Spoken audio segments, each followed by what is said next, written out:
Hi guys, it's Mel. We're back out again. It's been a few weeks since we were out. I had to sort some family issues out, which had to be done. Unfortunately, lost my mum. So we got that sorted out, and we've come back to the roaming field. And unfortunately, still not been ploughed. I know we've had a lot of rain recently, and you can see I'm all kitted out for more rain. And looking on the horizon, there's a lot of black clouds. So come out for an afternoon session just to see what we can find. Brought the CTX with me again with a 6-inch coil.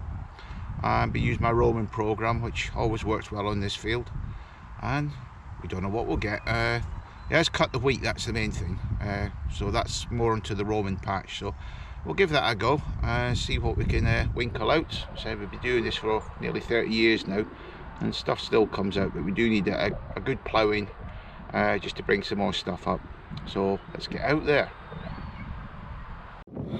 Well guys, 15-minute walk and we're here, and as you can see, Londoners tried to get the mole plough into it, because last time we were here it was absolutely rock hard, and I don't know how successful he's been, but he's only just gone round a couple of times round the field and looks like he's stopped. So we really need a good ploughing in here. You can see that the wheat's gone now. This bit was covered down to the mound there, you can see in the distance, and can't go over the mound there. Just had a quick wander down. It's about a foot high with the old crop. The spillage is growing up again in the grass, so I'm going to have to stick up to this top end and can't get to the roaming patch. So CTX 6-inch coil, super blue headphones. So let's go and see what we can get. And the drizzle's just started and looks like it's going to be in for the afternoon, so good job we got kitted out with the waterproofs.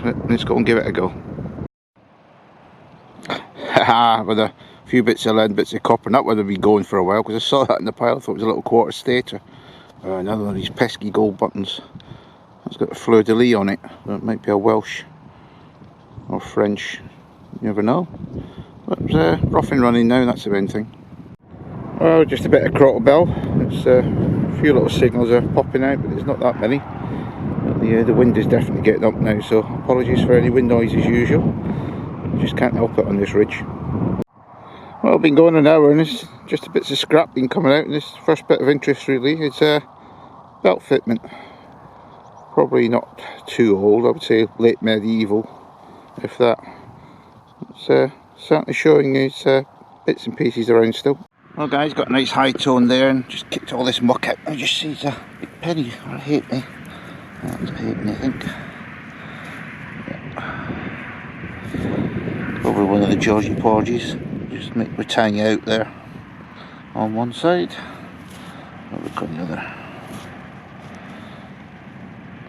Can't really make anything out on there, but first cutting after 2 hours, so it's not a very good productive hunt today. Very, very quiet.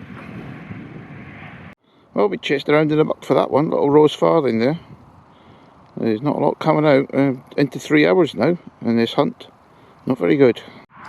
Well, it's getting very dark, and got this lovely sweet signal mid-screen. Oh, there you go. Is that a button or a Hammie? It's a Hammie! Get in! Yay! Do do do do do do do do do do do do do. Hammie time, and about time too.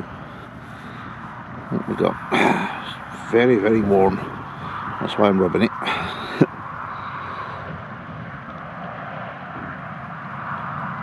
Not much out on that side. This side.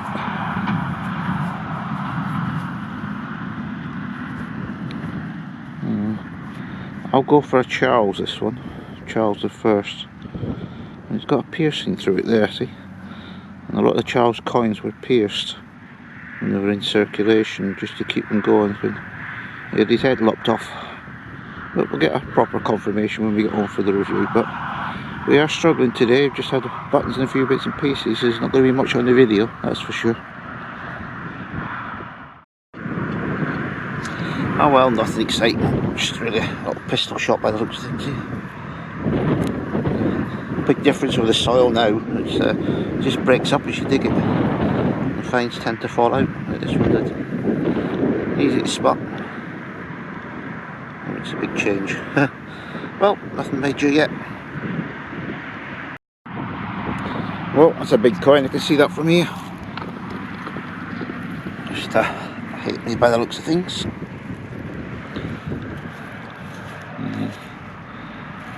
The George the Third hit me. One of those dump issue ones. George the Second, I can't remember who who it was. Definitely around that era. Which way the head's going?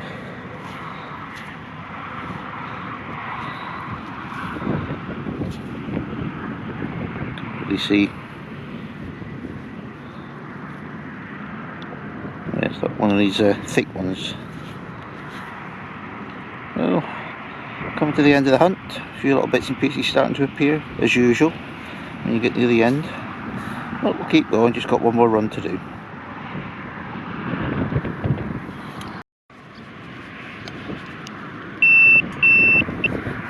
Well, it's another big lump to investigate.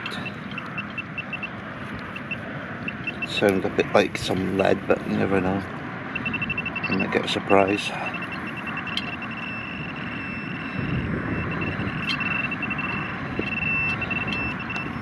I was right. Big lump of lead. Just there. Oh, keep going. Well, this has come from deep down. I don't know what it is. A piece of lead. Could be, looking at this end, that could be a Roman scribe. It's a lead one. They did make them in lead, cheaper than make them in the bronze. That could be a nice Roman scribe. That'll get formally identified. Obviously, I'll get that logged in, but that's what it does look like. Pretty old. Woo! Roman. It's a change in the Roman field. Ha! Well guys, last find of the day. Not been the most prolific of days, mostly buttons. A couple of little interesting items. And Tom back to finish. So I'll just finish off the grid. I've got about 10 yards of the grid to do. And then that's it. And then back across the field and walk up the farm tracks to get back to the car. So I'll catch you guys this time at the review. Well guys, you can see this is the Roman field. That's the patch of Romans from previous hunts there, concentrated by the pond there. You can see the other finds I've been doing where the weather was pretty dry. And if we just zoom in here, you can see I've been gridding up and down here. I've gone about about 4 times up and down, about 10 yards wide, about 100 yards long. Just generally stubble bashing through there. You can see it there, but you can see the other hammies have been off to the side there. So it's a good field, but there are areas like we've seen today where pretty blank, but that's the mound and that's what I want to get ploughed before I go back on there. So let's get back to the car and off we go. Well, the goal now is just strolling back across the field, and it's a nice little signal. It's a nice cartwheel token there, lead one. It's a little Brucey bonus at the end of the hunt there. Typical. It's been horrible all afternoon, overcast, few showers. Now look at this, come to the last 20 yards and the sun's come out and there's blue skies appearing now, but we've got to go home. Catch you guys at the review. Hi guys, it's Mal. Welcome to the review. That was a hard work hunt, that one. At least the digging's got a lot easier. We had quite a bit of rain recently. All the ground's softened up, so that ground's normally very friable when it's wet, and it's absolutely beautiful to dig, so there's no problems with that. But today we just carried on gridding, but with other side of where we were gridding before. We've been going down this slope and we're picking up a few bits and pieces, but we had to go up the slope because the bit I have been doing is about 1 foot thick in grass and reseeded crop. So until it's ploughed, we won't be getting back in there again. And we've been detecting where the wheat was, and wheat stubble is still a bit stiff, so it's a bit difficult. That's why we're using the 6-inch coil with the CTX, listening for all the little whumps and amongst all the high pitched tones. One thing you do learn with the CTX, if you get a whump just even one way, dig it, because you never know what will be down there. Sometimes they're very, very deep finds, and the CTX think, well, there is something there, but some people tend to do the crisscross and then only to get, if you get the repeatables second signal 90 degrees. But I always think, no, dig them all and you get the results. And you can see from, we dug about 60 holes in total today over the 4 and a bit hours. And why is it when you always on a hunt, it's always the last hour you find the decent stuff? my mate Steve said, he said, well, why don't you just dig detect for an hour? I said, but that would be the first hour, so you can never win. Quite a lot of lead in this new patch. Said it's not an area of the field that I tend to do that much, because you've got the Roman patch and the mound. I tend to concentrate more on that area because everything's come out of there over the years. I just tried different parts of the field and got a few bits and pieces. Quite a few big bits of lead. That was very obvious. I've never been up there before. I would have got them. Lots of little bits of lead, and as I got closer to the old roadway, I started finding the tin cans. So got a few bits of can slow as well amongst there, but they give such a good signal you can't really ignore them.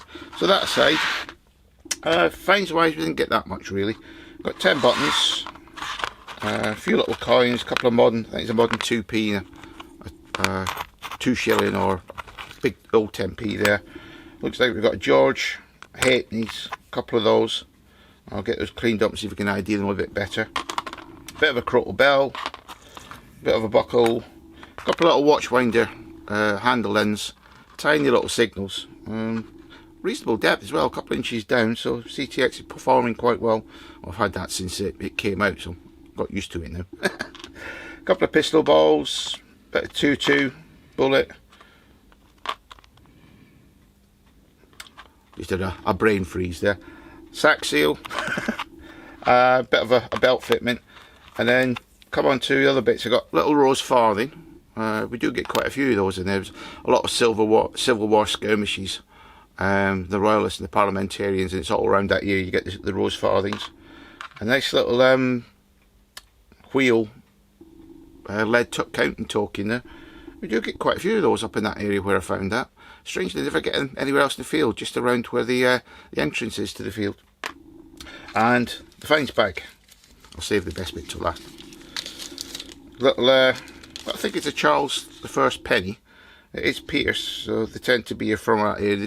They tend to pierce the coins to make sure they're good silver. And then what could be a first for me is a Roman lead stylus. Definitely looks like one. It's got the feel of age to it. So we'll get that formally ID'd, and then I can put that up on the video and at the end you see what it is. So overall, hard work day. It's the first day I've been out for quite a while now. I lost my mum earlier on in the year. I've been sorting out her estate the last few weeks up in Scotland, so we're back now. Bit sad times, but we shall carry on. So Roman fields hopefully going to get ploughed soon. Vicarage farm has still not been touched. It's still all stubble all over it, so I'll wait till that's been at least harrowed and then I can get on there. And possibly may have a new permission. I've just got to approach the landowner at the weekend and see if we can get down there. Very good area, lots of records down there being found, so we'll see if we can get permission for that. So it's your pal Mal. Happy hunting to you all, and thank you to all the subscribers who have been subscribing continually, and also to all my old subscribers for sticking with me. So it's your pal Mal signing off again. See you in the next one. Cheers guys.